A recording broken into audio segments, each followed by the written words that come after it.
Coach, good afternoon. Good afternoon. Coach, how did the summer start for you with South Korea?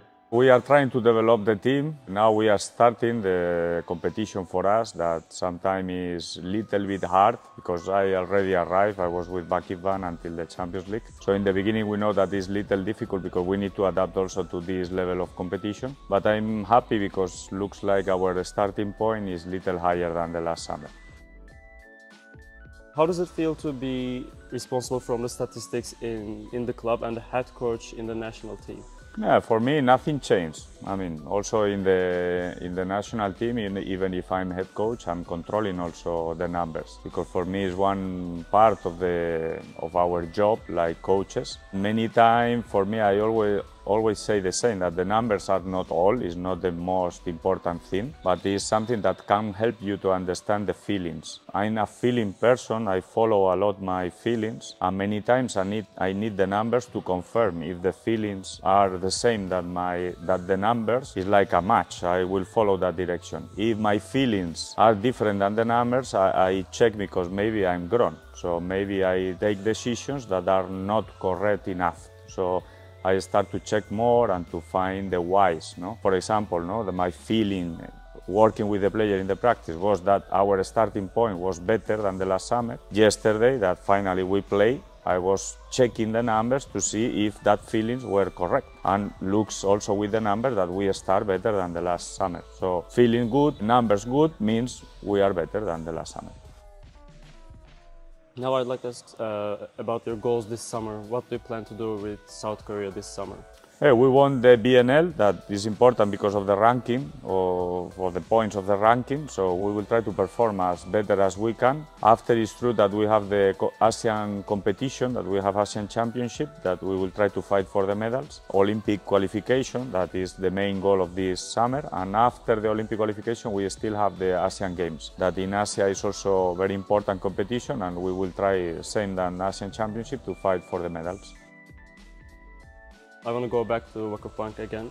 How do you define Giovanni Guidetti as a head coach and as a person? Giovanni, for me, is the top. I think he's of course, one of the best coaches in the world. Not only because of the volleyball part, that is on the top, but also in the way that he managed the daily work, how he contact with the player, how he talk with the player, how he keep motivated the player in any kind of competition. And in that part, I learned a lot from him. Now is the time to start to do all that lesson to put in with my teams. When we talked to Giovanni after the Champions League semi-finals, he said that beating Fenerbahce 4-0 was a once-in-a-lifetime experience. Do you agree with him, and how was it like from the point of a staff member, from your point of view? Yeah, that match, I mean, was a miracle, kind of miracle, because in that moment Fenerbahce was pretty strong and they won the Turkish League. So they was the strongest team in the world in that moment. And it was a difficult moment because we have to win to go to the golden set and win the golden set. That you have to keep the focus 2 times. It's not enough to win the match. So it was difficult, was really an incredible match. All the team was pushing and we did. That was super difficult in a super difficult situation, and the team was able to go over and to reach the goal. That was to go to the final. So it was incredible. After, for the Turkish League, we were in the same situation, and it happened like this. If you try to do the miracle 2 times, it's become even more difficult. So, but that Champions League match of the semi-final was really a special one. What was your role exactly at Vakıfbank next to Giovanni Guidetti as the assistant coach? To what extent you would interfere with his decisions during the game, or what would you do during the game?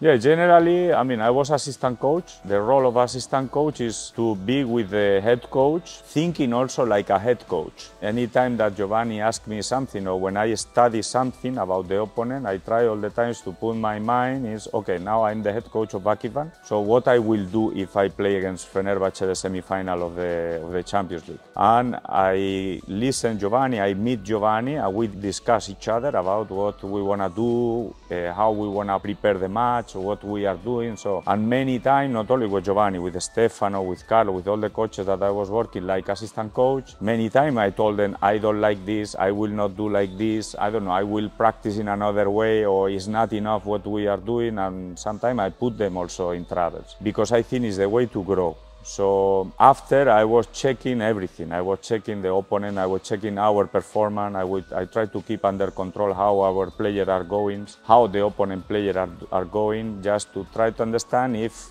in the part of the numbers and the part of our feelings, we are growing and the other are going down. Sometimes maybe work with me like assistant coach is not easy, because many times I put the head coach in travels. After the head coach decide and I follow their decision, I follow them. Now I'm in the head coach position and I expect that the assistant coach that work with me do the same job that I was doing with Giovanni or with other coaches.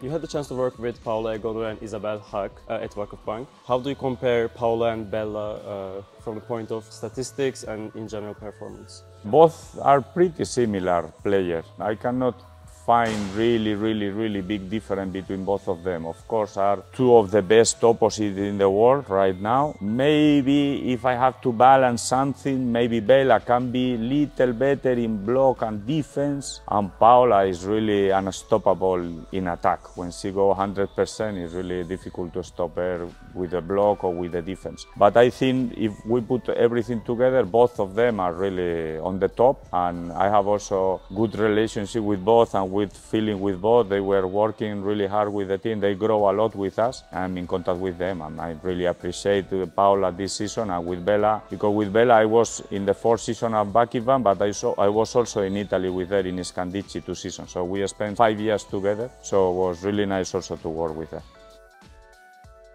You left VakıfBank at the end of this season and closed the chapter in your career. Was there a reason behind it, and do you plan to coach another club in the upcoming seasons? Yeah, I mean, one moment I thought that I closed the circle. No, I spent 9 years out of Spain working like assistant coach, and was good for me because I learned a lot.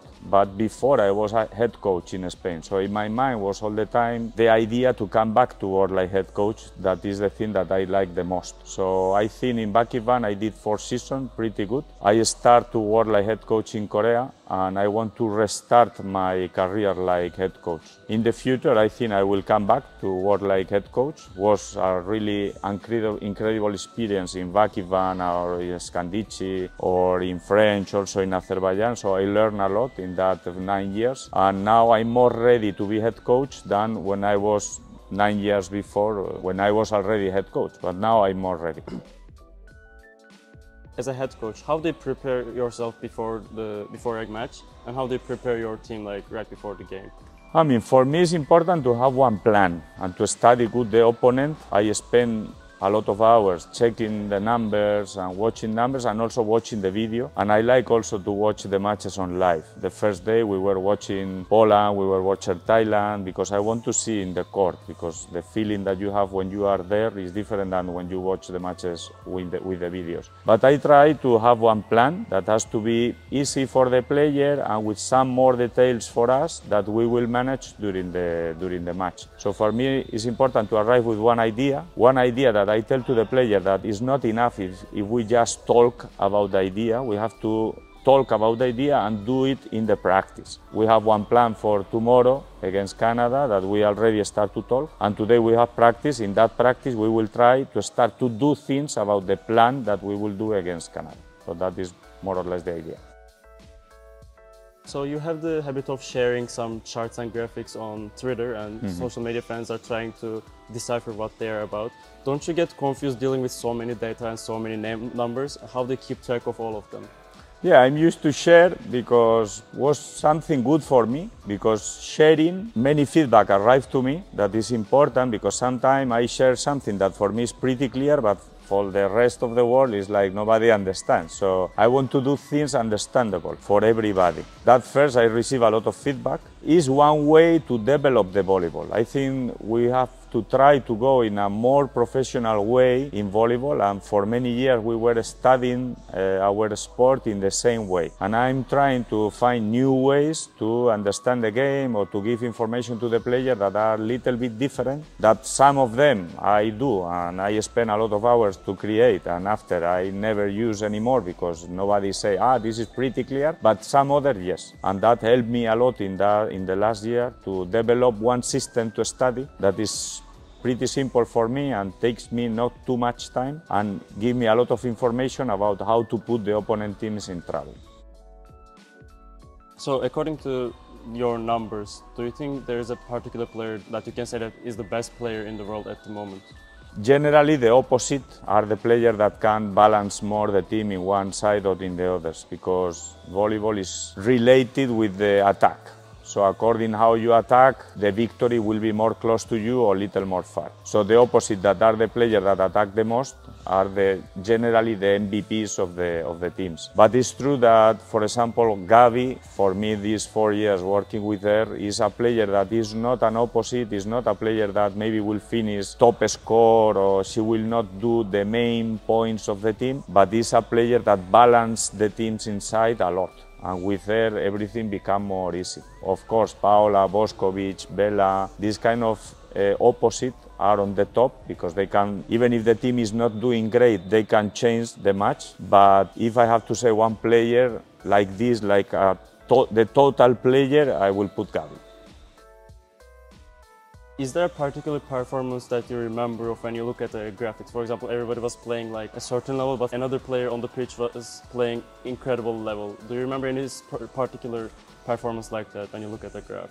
Yes, in some moments, in some matches, for example, our match of the semi-final against Sasibasi in the World Championship, Paola performed really with numbers that impossible to see in a regular season. Sometimes that kind of player, they have the potential of the power to do something really extraordinarily. Paola did like this, Gabi also sometimes. Boskovic, she was performing pretty good in the beginning of the season. Also in the last World Championships, she was the MVP of the tournament. Serbia won the golden medal and she was really unstoppable. So there are some moments that I see things that are really out of the number, out of the statistic. You work with lots of Turkish players in your time with Vakıfbank. Do you think they share a common attribute, like how they practice, how they play in a game, how they perform?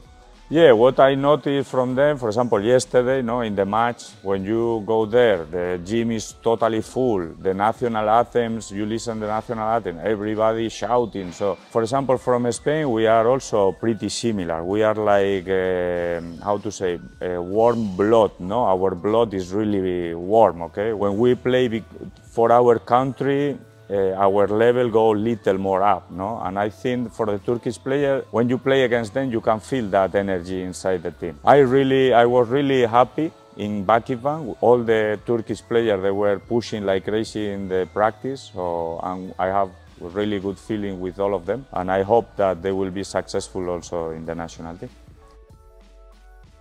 Is there a Turkish player that you find really talented and that has a special talent in your opinion?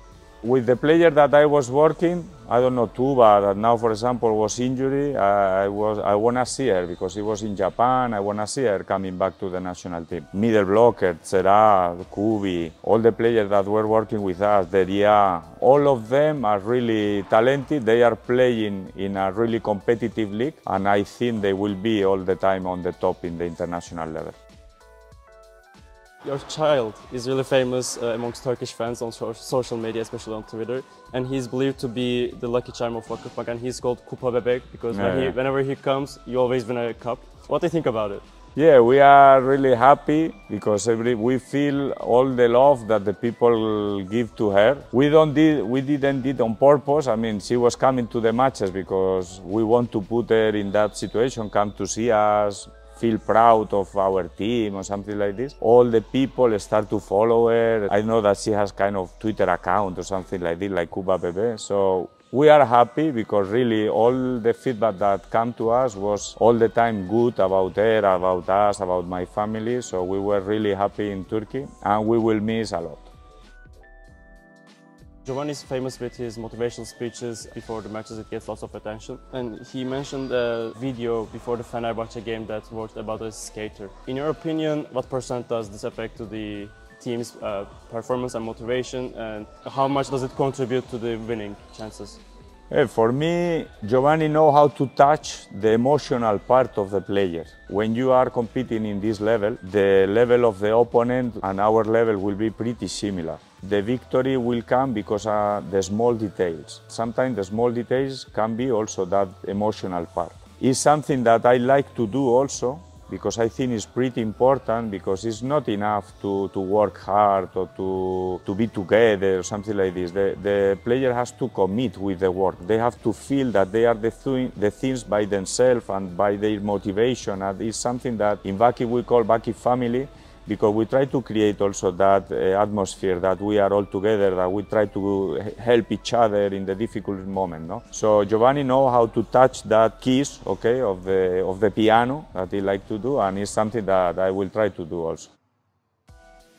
Now I have a question about Yeongkong Kim. She was with you for the past couple of days. How was it working with her, and what do you think about her? As far as I remember, you also had a chance to play against her.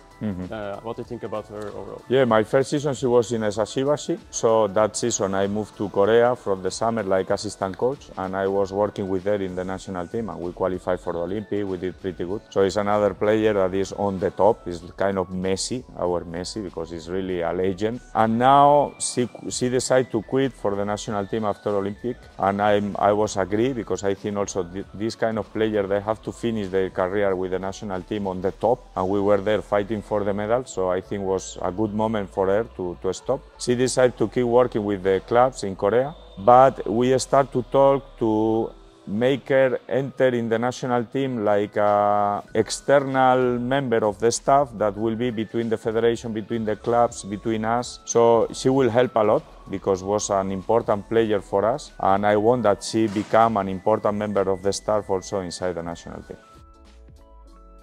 That's all from me, but I'd like to ask you one more thing. Do you know any Turkish words? Like, do you speak Yeah, Turkish I know words in your Günaydın is the best one, because I was saying Günaydın.